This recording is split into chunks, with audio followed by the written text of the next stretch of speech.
Hello dear students, ഇന്നത്തെ വീഡിയോയിൽ നമ്മൾ ഡിസ്കസ് ചെയ്യാൻ പോകുന്നത് financial strategy four startups exam oriented ആയിട്ടുള്ള ബികോം തേർഡ് സെമസ്റ്റർ FIUGPയുടെ ക്വസ്റ്റ്യൻസുകളാണ്. പലരും ആവശ്യപ്പെട്ടായിരുന്നു നിങ്ങളുടെ തേർഡ് സെമസ്റ്റർ FIUGP ഈ ഒരു സബ്ജക്റ്റിൽ പ്രോപ്പറായിട്ട് എക്സാമിന് ചോദിക്കുന്ന ക്വസ്റ്റ്യനുകൾ ഇൻവോൾവ് ചെയ്യിപ്പിക്കാൻ. അപ്പം ജസ്റ്റ് നമുക്ക് പ്രീവിയസ് ഇയർ ആയിട്ട് ഈ ഒരു സബ്ജക്റ്റ് ഇല്ലാത്തത് കൊണ്ട് അതിൻ്റെ ക്വസ്റ്റ്യൻസ് ഇല്ല, പക്ഷേ പല വിഷയങ്ങളിലും ഇതൊരു സബ്ബായി വന്നിട്ടുണ്ടായിരുന്നു. അപ്പോൾ അതിൻ്റെ ബേസിൽ നിന്നും അതേപോലെ തന്നെ ബാക്കി സബ്ജക്റ്റുകളിൽ മെയിനായിട്ട് ചോദിച്ച ക്വസ്റ്റ്യൻ്റെ ബേസിൽ നമ്മുടെ ഒരു സിലബസ് അറിഞ്ഞിട്ട് ഉണ്ടാക്കിയ കുറച്ച് ക്വസ്റ്റ്യനുകളാണിത്. അപ്പോൾ നമുക്ക് ഓരോ മൊഡ്യൂളിലത്തെയും ഇമ്പോർട്ടൻ്റ് ആയിട്ടുള്ള ക്വസ്റ്റ്യനുകൾ ഏതൊക്കെയാണ് എക്സാം ഓറിയൻറ്റഡ് ആയിട്ട് നിങ്ങൾ പഠിച്ചു വെക്കേണ്ടതെന്ന് നോക്കാം. വീഡിയോ ഒന്ന് അപ്ലോഡ് ചെയ്യാൻ കുറച്ച് ഡിലേ പോയി. അപ്പോൾ മെയിനായിട്ട് ഈ ഏരിയാസ് നിങ്ങൾ ഫോക്കസ് ചെയ്ത് പഠിക്കുക. അതേപോലെ തന്നെ നമ്മുടെ ചാനൽ ആദ്യമായി കാണുന്നവർ ചാനൽ ലൈക്ക് ചെയ്യാനും ഷെയർ ചെയ്യാനും ആൻഡ് സബ്സ്ക്രൈബ് ചെയ്യാനും മറക്കരുത്. അപ്പം module 1 overview of startups and financial planning. ആദ്യത്തെ മൊഡ്യൂൾ 1 സ്റ്റാർട്ടപ്സും അതേപോലെ ഫിനാൻഷ്യൽ പ്ലാനിങ്ങുമായി ബന്ധപ്പെട്ട് വരുന്ന മെയിൻ ഫാക്ടേഴ്സുകളാണ് പറഞ്ഞിരിക്കുന്നത്. അപ്പോൾ മെയിനായിട്ട് നമ്മൾ ആദ്യം പഠിക്കേണ്ടത് ഒരു സ്റ്റാർട്ടപ്പ് എന്താണല്ലേ, ആ സ്റ്റാർട്ടപ്പിൻ്റെ ഫീച്ചേഴ്സ്, അതിൻ്റെ ഒബ്ജക്റ്റീവ്സ്, അതിൻ്റെ ഫങ്ഷൻസ് തുടങ്ങിയ എല്ലാ കാര്യങ്ങളും വേണം നിങ്ങൾ കവർ ചെയ്യാൻ. അപ്പം നിങ്ങൾ മെയിനായിട്ട് ഈ ഒരു ക്വസ്റ്റ്യനെ പഠിക്കണം. ഫസ്റ്റ് ക്വസ്റ്റ്യൻ എന്ന് പറഞ്ഞാൽ അത് തന്നെയാണ്, define startup and explain its features or characteristics. Features, characteristics, advantage, functions, importance ഒക്കെ നിങ്ങൾക്ക് സെയിം ആയിട്ട് എഴുതാൻ വേണ്ടി പറ്റണം. എല്ലാ കോമൺ പോയിൻറ്റ്സുകളും നിങ്ങൾക്ക് മിക്സ് ആക്കി ബ്ലെൻഡ് ചെയ്ത് എഴുതാവുന്നതാണ്. അപ്പോൾ നിങ്ങൾ ആ ഒരു ക്വസ്റ്റ്യനെ എന്തായാലും പഠിച്ചു വയ്ക്കുക. രണ്ടാമത് ചോദിക്കാൻ ഒരു ചാൻസ് ഉള്ള ഒരു ഏരിയയാണ് സ്റ്റാർട്ടപ്പ് ലൈഫ് സൈക്കിൾ എന്താണെന്ന്. നമ്മൾ ഒരുപാട് സബ്ജക്റ്റ് പഠിക്കുമ്പോൾ അതുമായി ബന്ധപ്പെട്ട പ്രോസസ്സ് പഠിക്കാറുണ്ട്, പ്രോഡക്റ്റ് ലൈഫ് സൈക്കിൾ പഠിക്കാറുണ്ട്, അതേപോലെ തന്നെ ഡിഫറെൻറ്റ് സ്റ്റേജസുകളല്ലേ പ്രോഡക്റ്റ് ലൈഫ് സൈക്കിളും, അതേപോലെ തന്നെ ഓരോ മാർക്കറ്റിംഗ് സൈക്കിളുകളൊക്കെ നമ്മൾ മെയിനായിട്ട് ബിസിനസ് സൈക്കിളൊക്കെ നമ്മൾ നോക്കാറുണ്ട്. അപ്പോൾ അതേപോലെ വരുന്ന ഒരു ഏരിയയാണ് സ്റ്റാർട്ടപ്പ് ലൈഫ് സൈക്കിൾ എന്താണ്. അതേപോലെ തന്നെ സ്റ്റാർട്ടപ്പ് ലൈഫ് സൈക്കിളിൻ്റെ സ്റ്റേജസുകളും അതിൻ്റെ മെയിൻ ഫങ്ഷൻസുകളും. ദെൻ നെക്സ്റ്റ് ഒരു ക്വസ്റ്റ്യൻ ആണ്, discuss the importance of financial planning for startups. Financial planning സ്റ്റാർട്ടപ്പിലുള്ള ഇമ്പോർട്ടൻസ് എന്താണ്. ഈ ഒരു ക്വസ്റ്റ്യൻ എന്ന് പറയുന്നത് ഏകദേശം നമുക്കൊരു അപ്ലിക്കേഷൻ ലെവൽ ക്വസ്റ്റ്യൻ ആയിട്ട് മാറുന്നുണ്ട്. അപ്പോൾ ആ ക്വസ്റ്റ്യൻ നിങ്ങൾ അത്യാവശ്യം മെയിനായിട്ട് നോക്കി വെക്കണം. ഫിനാൻഷ്യൽ പ്ലാനിങ് സ്റ്റാർട്ടപ്പിൽ ഇൻവോൾവ് ചെയ്യാനുള്ള ഏകദേശം മെയിനായിട്ട് വരുന്ന ഇമ്പോർട്ടൻറ്റ് പോയിന്റുകൾ. ഇനി explain the role of a financial manager in a startup. ഇനി ഫിനാൻഷ്യൽ മാനേജർ ആരാണ്, അവരുടെ ഡ്യൂട്ടീസ് എന്തൊക്കെയാണ്, അതിൻ്റെ ഫങ്ഷൻസ് എന്തൊക്കെയാണെന്ന് ഓൾറെഡി നിങ്ങൾ പഠിച്ചു വെക്കണം. അതുകൂടാതെ ഫിനാൻഷ്യൽ മാനേജർ ഒരു സ്റ്റാർട്ടപ്പിൽ ഫിനാൻഷ്യൽ മാനേജർക്ക് ഉണ്ടാകേണ്ട ഡ്യൂട്ടീസ്, ആളുടെ റോള്, ആളുടെ ഫങ്ഷൻസ് എന്തൊക്കെയാണോ തുടങ്ങിയ കാര്യങ്ങളെല്ലാം തന്നെ ഒരു ക്വസ്റ്റ്യൻ ആയിട്ട് ചോദിക്കാൻ ചാൻസ് ഉണ്ട്. അപ്പോൾ ആ ഏരിയാസ് നിങ്ങൾ കവർ ചെയ്യണം. ദെൻ പിന്നെ നെക്സ്റ്റ് മൊഡ്യൂൾ 1 നിന്ന് ചോദിക്കാൻ ചാൻസ് ഉള്ള ഒരു ഏരിയയാണ് what are the major sources of finance available to startup. ഒരു സ്റ്റാർട്ടപ്സിന് അവൈലബിൾ ആയിട്ടുള്ള മേജർ ഫിനാൻഷ്യൽ സോഴ്സസുകൾ ഏതൊക്കെയാണ്, മെയിനായിട്ട് വരുന്ന മേജർ സോഴ്സസ് എന്നുള്ളത് കൂടിയും ഈ ഏരിയയിൽ നിങ്ങൾ മെയിനായിട്ട് പഠിക്കണം. അപ്പോൾ ഏകദേശം ഇപ്പോൾ ഇത്രയും ഏകദേശം നമുക്കൊരു 30 മാർക്കോളം 30+ എബോ ക്വസ്റ്റ്യൻസുകൾ ചോദിക്കാൻ ചാൻസ് ഉള്ള ഒന്നാണ് നമ്മുടെ മൊഡ്യൂൾ 1 എന്ന് പറയുന്നത്. സോ നിങ്ങളെല്ലാവരും ഒരു FIUGP സ്റ്റുഡൻസ് എന്ന നിലയിൽ ഇതിലപ്പുറം നിങ്ങൾക്ക് അപ്ലിക്കേഷൻ ലെവലായിട്ടും മേ ബി വേണമെങ്കിൽ ഔട്ട് ഓഫ് സിലബസ് ക്വസ്റ്റ്യൻസും എക്സ്പെക്റ്റ് ചെയ്യാം. സോ നിങ്ങൾ എല്ലാ ക്വസ്റ്റ്യൻസുകളും പ്രോപ്പറായിട്ട് ആൻസർ ചെയ്ത് തന്നെ പഠിച്ചു പോകണം. എങ്കിൽ മാത്രമേ നിങ്ങൾക്ക് അതോടെ എഴുതാൻ കിട്ടുകയുള്ളൂ. ഞാൻ എപ്പോഴും പല വീഡിയോസിലും പറയാറുണ്ട്, ഇത്തരത്തിലുള്ള ക്വസ്റ്റ്യൻസ് വന്നാൽ നിങ്ങൾ ഒരിക്കലും ക്വസ്റ്റ്യൻ അവിടെ സ്കിപ്പ് ചെയ്യാൻ പാടില്ല. സ്കിപ്പ് ചെയ്താൽ നിങ്ങൾക്ക് ആ ഒരു ക്വസ്റ്റ്യൻ മാർക്ക് അവിടെ പോകും. പകരം നിങ്ങൾ ആ ക്വസ്റ്റ്യൻ നമ്പർ ഇട്ടിട്ട് ആ ഒരു പോയിന്റിലുമായി ബന്ധപ്പെട്ട പോയിന്റ്സെങ്കിലും നിങ്ങൾ അവിടെ എഴുതി വെക്കണം. ആ ഒരു ടോപ്പിക്കേ അറിയില്ല, ക്ലാസ്സിൽ കേൾക്കാത്തതാണെങ്കിലും നിങ്ങൾ ആ സബ്ജക്റ്റിനെ കുറിച്ചിട്ടെങ്കിലും എന്തെങ്കിലും ഒന്ന് ഏകദേശം അവിടെ എഴുതി വെക്കണം. കാരണം ഔട്ട് ഓഫ് സിലബസ് ആയ മേ ബി മാർക്കൊക്കെ ഇട്ട് കൊടുക്കാമെന്നൊരവസ്ഥ വന്നാൽ എന്തെങ്കിലും എഴുതിയ കുട്ടിക്കാണ് മാർക്ക് കിട്ടും, അറ്റ് സെയിം ടൈം ആ ക്വസ്റ്റ്യൻ അവിടെ സ്കിപ്പ് ചെയ്ത ആൾക്ക് മാർക്ക് കിട്ടില്ല. അതുകൊണ്ടാണ് നിങ്ങൾ ആ ഒരു കാര്യം നോട്ട് ചെയ്ത് പഠിക്കണമെന്ന് പറയുന്നത്. ഓക്കെ, ഇനി നമുക്ക് മൊഡ്യൂൾ 2-ൽ നിന്ന് ചോദിക്കാൻ ചാൻസ് ഉള്ള കുറച്ച് ഇമ്പോർട്ടൻറ്റ് ക്വസ്റ്റ്യൻസ് നോക്കാം. അതായത് sources and types of funding. ഫണ്ടിങ്ങിൻ്റെ സോഴ്സസും ടൈപ്സുമായി ബന്ധപ്പെട്ട ഒരു ഫിനാൻഷ്യൽ ആസ്പെക്ട്സിൽ വരുന്ന ഒരു മെയിൻ ക്വസ്റ്റ്യനുകൾ അടങ്ങിയ ഒരു ചാപ്റ്ററാണ് ഈ ചാപ്റ്റർ. പഠിക്കാനും കുറച്ച് ബുദ്ധിമുട്ടാണ് നമുക്ക്.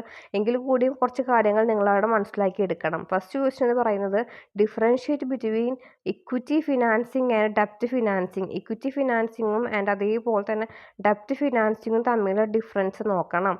അപ്പോൾ നിങ്ങൾ എന്തായാലും ആ ഒരു ഏരിയ ഫിനാൻസിങ്ങുമായി ബന്ധപ്പെട്ട ആ ഏരിയാസ് അവിടെ സെക്കൻഡ് മൊഡ്യൂൾ ഫസ്റ്റായിട്ട് കവർ ചെയ്യണം.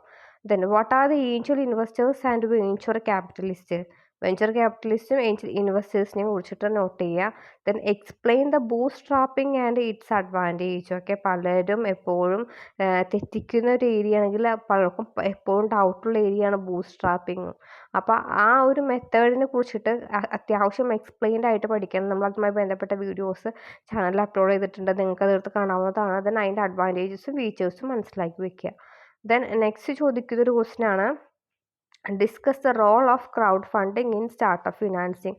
ക്രൗഡ് ഫണ്ടിങ്ങിൻ്റെ റോൾ, ഒരു സ്റ്റാർട്ടപ്പ് ഫിനാൻസ് സ്റ്റാർട്ട് ചെയ്യണമെങ്കിൽ എന്തൊക്കെ റോളുകളുണ്ട്, ഫിനാൻസിൻ്റെ റോളും അതേപോലെ തന്നെ ക്രൗഡ് ഫണ്ടിങ്ങിനെ കുറിച്ചാണ് ചോദിച്ചിരിക്കുന്നത്.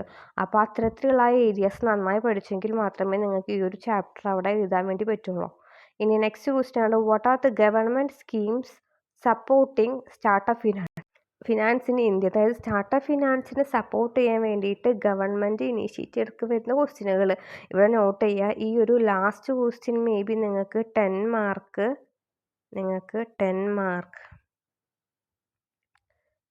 മാർക്ക് എസ് എ ആയിട്ട് ചോദിക്കാൻ ചാൻസ് ഉള്ളൊരു ക്വസ്റ്റ്യനാണ്. സോ അത്തരത്തിലുള്ള ചെറിയ ചെറിയ ക്വസ്റ്റ്യനുകൾ നിങ്ങൾ സ്കിപ്പ് ചെയ്യരുത് കേട്ടില്ല. ഗവൺമെൻറ് ഒരുപാട് സ്കീമുകൾ സ്റ്റാർട്ടപ്പ് കൊണ്ടുവരാൻ വേണ്ടിയിട്ട് ഗവൺമെൻറ് ഇംപ്ലിമെൻറ്റ് ചെയ്ത് സെൻട്രൽ ഗവൺമെൻറ് സ്റ്റേറ്റ് ഗവൺമെൻറ്റിനോട് നിങ്ങൾ ടെക്സ്റ്റ് ബുക്കിൽ മെയിനായിട്ട് ഒരു 6 സ്കീംസ് പറയുന്നുണ്ട്. ആ സ്കീം നിങ്ങൾ നോക്കണം. അഡീഷണൽ ആയിട്ട് നിങ്ങൾക്ക് ഈ പറഞ്ഞ പോലെ തന്നെ നബാർഡിൻ്റെ ഒരു എക്സ്പ്ലനേഷനും MSMEസിനെ കുറിച്ചിട്ടും HSIനെ കുറിച്ചിട്ടും നിങ്ങൾക്ക് അഡീഷണൽ ആയിട്ടൊരു ഇൻട്രൊഡക്ഷനിൽ എഴുതി വെച്ചാൽ നിങ്ങൾക്ക് അത്യാവശ്യം മാർക്ക് അവിടെ സ്കോർ ചെയ്യാൻ വേണ്ടിയിട്ട് പറ്റും. സോ ഇതാണ് നിങ്ങളുടെ മൊഡ്യൂൾ 2-ൽ നിന്ന് ഏകദേശം നിങ്ങൾ കവർ ചെയ്യേണ്ട ഒരു ഏരിയ എന്ന് പറയുന്നത്. ഇനി നമുക്ക് മൊഡ്യൂൾ 3-ൽ നോക്കാം. മൊഡ്യൂൾ 3-ൽ നിന്ന് നിങ്ങൾ നോക്കേണ്ടത് ഫിനാൻഷ്യൽ ഫോർകാസ്റ്റിംഗ് ആൻഡ് ബഡ്ജറ്റിംഗ്. ഇതാണ് നിങ്ങളുടെ മൊഡ്യൂൾ 3-യുടെ ഒരു പേര്. അപ്പോൾ ഈ മൊഡ്യൂൾ 3-ൽ ഏകദേശം നമുക്ക് ഇതിൽ നിന്നും അത്യാവശ്യം മാർക്ക് സ്കോർ ചെയ്യാൻ പറ്റുന്നതാണ്. ഫിനാൻഷ്യൽ ഫോർകാസ്റ്റിംഗ് എന്താണ്, അതേപോലെ തന്നെ ഫിനാൻഷ്യൽ ഫോർകാസ്റ്റിങ്ങിൻ്റെ ഇമ്പോർട്ടൻസ്, സ്റ്റാർട്ടപ്പിൽ അത് സ്റ്റാർട്ട് ചെയ്യുന്നതിൻ്റെ ഇമ്പോർട്ടൻസ് എന്താണ്, അതേപോലെ തന്നെ ആ ഒരു ഫോർകാസ്റ്റിങ്ങിന് മെയിൻ റോൾ എന്തൊക്കെയാണ്. ഈ ഒരു ക്വസ്റ്റിനെ എന്തായാലും എക്സാമിന് ചോദിക്കും.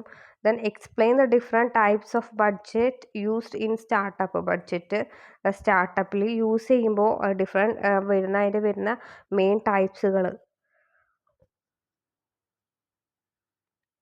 അതായത് സ്റ്റാർട്ടപ്പിൻ്റെ ഡിഫറെൻറ്റ് ടൈപ്സ് ഓഫ് ബഡ്ജറ്റിങ്ങുകളുണ്ട്. അപ്പോൾ ആ ഒരു ഏരിയാസ് അവിടെ ഫോക്കസ് ചെയ്യുക. ദെൻ പിന്നെ ചോദിക്കുന്ന ഒരു ക്വസ്റ്റ്യൻ ആണ് എന്തൊക്കെ സ്റ്റെപ്സ് ആണ് ഒരു ക്യാഷ് ഫ്ലോ ഫോർകാസ്റ്റിങ്ങിൽ പ്രിപ്പയർ ചെയ്യുമ്പോൾ വേണ്ടത്. ആ സ്റ്റെപ്പുകൾ ഓരോന്നും അവിടെ നിങ്ങൾ കറക്റ്റ് പോയിൻ്റ് ആയിട്ട് നോട്ട് ചെയ്ത് പഠിക്കുക. Then discuss the importance of break even analysis note ചെയ്യുക. ഈ ഏരിയയും മേ ബി എസ് എ ആയിട്ട് ഈ ഒരു ഏരിയയിൽ നിന്ന് നമുക്ക് 10 മാർക്ക് എസ് എ ക്വസ്റ്റ്യൻസ് അവിടെ 10 മാർക്കിൻ്റെ എസ് എ ക്വസ്റ്റ്യനുകൾ കേട്ടോ. എസ് എ ക്വസ്റ്റ്യന് അവിടെ നമുക്ക് എക്സ്പെക്റ്റ് ചെയ്യാൻ വേണ്ടി പറ്റുന്ന ഒന്നാണ് ബ്രേക്ക് ഇവൻ അനാലിസിസിനെ കുറിച്ചിട്ട് ഉണ്ടാവേണ്ട കാര്യങ്ങൾ. ഇനി how can startup control their operational cost effectively. എങ്ങനെ ഇഫക്റ്റീവായിട്ട് ഓപ്പറേഷണൽ കോസ്റ്റിനെ അവിടെ കൺട്രോൾ ചെയ്യാം, മാനേജ് ചെയ്യാം. അപ്പോൾ കോസ്റ്റുമായിട്ടും ബഡ്ജറ്റിങ്ങുമായിട്ടും വരുന്ന ഒരുപാട് കാര്യങ്ങളാണ് നമ്മുടെ ഈ ഒരു മൊഡ്യൂൾ 3-ൽ നിന്ന് വരുന്നത്. അപ്പോൾ ഈ ഒരു മൊഡ്യൂൾ 3-ൽ നിന്ന് നിങ്ങൾ ഏകദേശം ഇത്രയും ക്വസ്റ്റ്യൻസുകൾ കവർ ചെയ്യുക, അല്ലെങ്കിൽ ഇതുമായി ബന്ധപ്പെട്ട ടോപ്പിക്സുകൾ നിങ്ങൾ കവർ ചെയ്ത് പഠിക്കുക. ഇനി മൊഡ്യൂൾ 4-ൽ വാല്യുവേഷൻ ആൻഡ് ഇൻവെസ്റ്റ്മെൻറ്റ് ഡിസിഷൻ ആണ് നമ്മുടെ മൊഡ്യൂൾ നമ്പറിൻ്റെ 4. സോ അതുമായി ബന്ധപ്പെട്ട കാര്യങ്ങൾ, സ്റ്റാർട്ടപ്പ് വാല്യുവേഷൻ എന്താണ്, അതേപോലെ തന്നെ സ്റ്റാർട്ടപ്പ് വാല്യുവേഷൻ്റെ കോമൺ വാല്യുവേഷൻ മെത്തേഡ്സുകളുണ്ട്. ഇതും മേ ബി നമുക്ക് വേണമെങ്കിൽ 10 മാർക്ക് എസ് എക്ക് ഉറപ്പിക്കാവുന്ന ഒരു ക്വസ്റ്റ്യനാണ് ആ ഒരു ഏരിയയിൽ നിന്നും. ദെൻ റിട്ടേൺ ഓൺ ഇൻവെസ്റ്റ്മെൻറ്റ് അതിൻ്റെ സിഗ്നിഫിക്കൻസ്, അത് കോമൺ ക്വസ്റ്റ്യനാണ്, നിങ്ങൾക്ക് 3 മാർക്കിന് ചോദിക്കാം. What do you mean by return on investment എന്നുള്ളത്. ദെൻ എന്തെല്ലാം ഫാക്ടേഴ്സാണ് ഒരു സ്റ്റാർട്ടപ്പിൻ്റെ വാലുവേഷൻ എഫക്റ്റ് ചെയ്യുന്നുള്ള ക്വസ്റ്റ്യൻസ് പഠിക്കണം. Then investors in valuation process, role of ഇൻവെസ്റ്റേഴ്സിൻ്റെ റോൾ. അപ്പോൾ നിങ്ങൾ ഈ വാലുവേഷൻ പ്രോസസ്സ് കംപ്ലീറ്റ് ആയിട്ട് നമ്മളെ ചാപ്റ്ററിൻ്റെ പേര് തന്നെ വാലുവേഷൻ, അപ്പോൾ ഒരു വാലുവേഷൻ പ്രോസസ്സിൽ നിങ്ങളവിടെ കംപ്ലീറ്റ് ആയിട്ട് പഠിക്കണം. ഓക്കെ, വാലുവേഷൻ പ്രോസസ്സ് നിങ്ങളവിടെ കംപ്ലീറ്റ് ആയിട്ട് പഠിക്കണം. ഇനി ഇൻവെസ്റ്റേഴ്സ് ഇൻ ദ വാലുവേഷൻ പ്രോസസ്സിൽ ഇൻവെസ്റ്റേഴ്സിൻ്റെ ഇമ്പോർട്ടൻസ് അല്ലെങ്കിൽ ഇൻവെസ്റ്റേഴ്സിനെ കുറിച്ചുള്ള കാര്യങ്ങളുണ്ട്. ആ ഒരു കാര്യങ്ങളും, അതായത് മെയിനായിട്ട് നിങ്ങൾ ആ വാലുവേഷൻ പ്രോസസ്സ് അതിനെക്കുറിച്ച് പഠിച്ചാൽ നിങ്ങൾക്ക് ഏകദേശം ആ ഒരു ചാപ്റ്ററിൽ നിന്ന് വരുന്ന കാര്യങ്ങൾ എഴുതാൻ വേണ്ടി പറ്റും. ഇനി what are the challenges in making investment decision four startups? എന്തൊക്കെ ചലഞ്ചസുകളാണ് ഇൻവെസ്റ്റ്മെൻറ്റ് ഡിസിഷനെ അഫക്റ്റ് ചെയ്യുന്നത്? സ്റ്റാർട്ടപ്പിൽ എന്തൊക്കെ ചലഞ്ചസുകൾ വരാം, അല്ലെങ്കിൽ അതിൻ്റെ പ്രോബ്ലംസ് എന്തൊക്കെയാണ്? ഈ ഒരു ക്വസ്റ്റ്യൻ നമുക്ക് 10 മാർക്കിൻ്റെ ആയിട്ട് കിട്ടില്ല. ബാക്കിയുള്ള ക്വസ്റ്റ്യൻസൊക്കെ 6 മാർക്കിനോ 3 മാർക്കിനോ ചോദിക്കാം. പക്ഷേ ഇത്തരത്തിലുള്ള ക്വസ്റ്റ്യൻസ്, അപ്പോൾ ഞാനിതിൽ പറഞ്ഞ പോലെ തന്നെ 10 മാർക്ക് ക്വസ്റ്റ്യൻസ് എന്ന് പറഞ്ഞ ഏരിയാസ് നിങ്ങൾ മെയിനായിട്ട് കവർ ചെയ്യണം. ഇനി 5-മത്തേൽ exit strategies and financial challenges. അപ്പോൾ അതിൽ ഈ ചാപ്റ്ററിൽ പറഞ്ഞ പോലെ തന്നെ എക്സിസ്റ്റ് സ്ട്രാറ്റജി എന്താണെന്ന് നോക്കണം. ഇനി വാരിയസ് ടൈപ്പ് ഓഫ് എക്സിസ്റ്റ് സ്ട്രാറ്റജികൾ പഠിക്കണം. പിന്നെ കോമൺ ഫിനാൻഷ്യൽ ചലഞ്ചസ് ആണ് ഒരു സ്റ്റാർട്ടപ്പ് ഫേസ് ചെയ്യുന്ന കോമൺ ചലഞ്ചസുകൾ ഉണ്ടായിരിക്കാം. അതെന്തൊക്കെയാണ് പ്രോപ്പറായിട്ടെന്നുള്ളത് അവിടെ പഠിക്കണം. നിങ്ങളുടെ ഈ 5-മത്തെ മൊഡ്യൂളും അത്യാവശ്യം വളരെ ബുദ്ധിമുട്ടായിട്ടുള്ളൊരു മൊഡ്യൂളാണ്.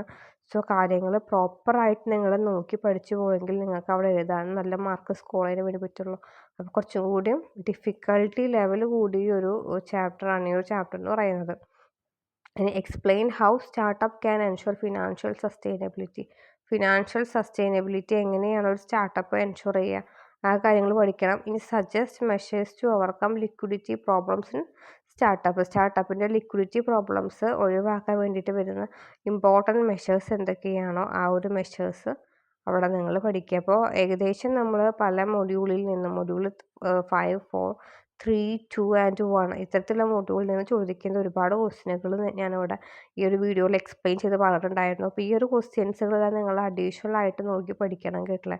ഇനി നമുക്കൊരു സമ്മറി എന്ന് പറഞ്ഞാൽ നിങ്ങൾ മെയിനായിട്ട് എക്സാമിൽ ഫോക്കസ് ചെയ്യേണ്ടത് ഡെഫിനിഷൻസുകൾ, ഫങ്ഷൻസ്, അതുമായി ബന്ധപ്പെട്ട പ്രാക്ടിക്കൽ അപ്ലിക്കേഷൻസ്. ഒരു FIUGP എന്ന നിലയിൽ നിങ്ങളുടെ പഠനം എന്ന് പറയുന്നത്, അല്ലേ, FIUGP എന്ന് പറയുമ്പോൾ ഒരു പഠനം അത്രയും അഡ്വാൻസ്ഡ് ലെവലിലേക്ക് നിങ്ങൾ പോകണം. അതുകൊണ്ടാണ് നിങ്ങൾ ഈ ഡെഫിനിഷൻസും ഫങ്ഷൻസും പഠിക്കേണ്ടത്. പിന്നെ ഫിനാൻഷ്യൽ ടേംസുകളും എല്ലാം ഇടയ്ക്കിടയ്ക്ക് നിങ്ങൾ റിവൈസ് ചെയ്തുകൊണ്ടിരിക്കണം. പുതിയ ഇനീഷ്യേറ്റീവ്സുകൾ നിങ്ങൾ പഠിച്ചുകൊണ്ടിരിക്കണം.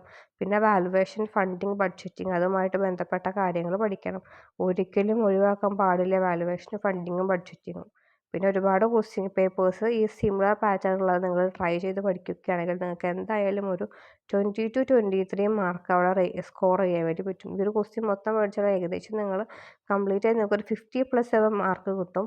പാസ്സാകാൻ വേണ്ടവർ ഈ പറഞ്ഞ പോലെ തന്നെ ഇത്രയും ഇമ്പോർട്ടൻറ്റ് ക്വസ്റ്റ്യൻസുകൾ എന്തായാലും മെയിനായിട്ട് കവർ ചെയ്യും. ഓക്കെ, അപ്പോൾ ഇന്നത്തെ വീഡിയോയിൽ നമ്മൾ ഇത്രയും മെയിനാണ് കണ്ടൻറ്റുകൾ ഉൾപ്പെടുത്തിയിരിക്കുന്നത്. അപ്പോൾ നമ്മുടെ ഇത്രയും ക്ലാസ് ഇഷ്ടപ്പെട്ടവർ നിങ്ങളുടെ വിലയേറിയ അഭിപ്രായങ്ങൾ കമൻറ്റ് ബോക്സിൽ അറിയിക്കുക. അതേപോലെ തന്നെ നമ്മൾ ഇനിയും തുടർന്ന് വീഡിയോസ് ഇടുന്നതായിരിക്കും. നിങ്ങളുടെ സപ്പോർട്ടും സഹകരണവും എല്ലാം ഉണ്ടായിരിക്കണം. നമ്മുടെ ചാനൽ സബ്സ്ക്രൈബ് ചെയ്യുക, ലൈക്ക് ചെയ്യുക, ഷെയർ ചെയ്യുക, സപ്പോർട്ട് ചെയ്യുക. Okay, thank you.